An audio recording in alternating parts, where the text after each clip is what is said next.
Next item ఇదేంటయ్యా బాబు? ఏంటిది? సొరకాయ లేకపోతే దోసకాయ? ఏంటిది? మామిడికాయ. ఏంటి మామిడికాయ? మామిడికాయ పులుసు. మామిడికాయ ముక్క వేసుకుంటారు కావాలంటే. ఇదేంటి మొత్తం ఇలా ఎలా వేసేవటయ్యా బాబు? ఏంటిది అసలు? మామిడికాయ పులుసా? అవునవును. ఇదో వెరైటీయా? సబ్బు తినేస్తున్నారు ఈ వెరైటీలు పేరుతో. ఎలా ఉందో చూడండి బాబు. చూడు, తీపి కూడా ఉంది, కొంచెం పులుపు ఉంటుంది. చూసావా? ఎక్కువ బాగుంది. తిందాము అనుకునేటప్పటికి అన్నం తక్కువైపోతుందా?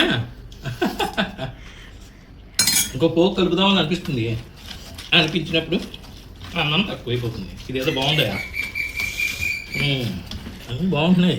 అలాగేనేమో కొంచెం ఎక్కువ కాబట్టి అయితే ఇదే ఏదేదో అమ్మోయ్ మొత్తం తొక్కలు కాదు. ఏది కవిత కనాసం శ్రీశ్రీ అన్నాడు. ఏ సందర్భంలో అన్నాడో తెలియదు కానీ ప్రతి దానికి ఒక సందర్భాన్ని కూడా దానికి అంటగట్టేసి ఇంకో ఇలాగ వింతైన పచ్చళ్ళు లేకపోతే పులుసులు, పప్పులు, కూరలు చేస్తున్నారు. జనాలకి, మగాళ్ళకి, మొగుళ్ళకి పెడుతున్నారు. అది ఒంటికి పడితే వాళ్ళు బాగా హ్యాపీ ఫీల్ అవుతారు. తేడా చేస్తే ఆసుపత్రి పాలవుతారు. ఆ నష్టం ఎవరికి ఉండదు కదా. చాలా బాగుంది. ఇది ఎక్కడ నేర్చుకున్నావు? నాకు ఎప్పుడో తెలుసు. మామిడికాయ, పచ్చి మామిడికాయ పులుసు పెట్టుకుంటారు. బాగుంది. పెట్టారు. యాక్చువల్గా గుమ్మడికాయ పులుసు ఎలా ఉంటుంది? అలా ఉంటుంది. మా నాన్నగారు పెట్టేవారు గుమ్మడికాయ పులుసు. సేమ్ అలా ఉంది. అద్భుతం అనమాట.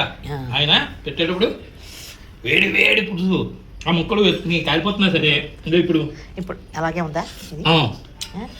అలాగా ఆస్వాదిస్తూ తినేసిపోవడం. అలాగే ఈరోజు మళ్ళీ మామిడికాయ పులుసు. దీంట్లో కూడా కొంచెం నూనె వేసుకుంటాను. ఇక ఏం చేస్తాం, రాత్రి వేరు వద్దాం సరే. అమ్మా ఇవన్నీ మామిడికాయ ముక్కలు అన్నమాట. బాగుంది, బాగుందయ్యా. సరే మళ్ళీ తిన్నప్పుడు ఏదో ఒకటి చెప్పాలి కదా. పుట్టి థ్యాంక్స్ అంటే బాగోదు. సూపరు, చాలా బాగుంది. ఇలాంటివి మరిన్ని వెరైటీ వీడియోలతో మరి వాళ్ళ ముందుకు వెళ్దాం. సరేనా? ఏంటి లైక్ చేయమని అడుగుతున్నావు, షేర్ కూడా చేస్తారు. ఇంకా చెప్పాలంటే కామెంట్ కూడా చేస్తారు. తిన్నది నేనే కానీ పాపం ఆస్వాదించింది వాళ్ళు నా మాటల ద్వారా. అందుకని ఏంటి సబ్స్క్రైబ్ చేయడం కూడా జరగల.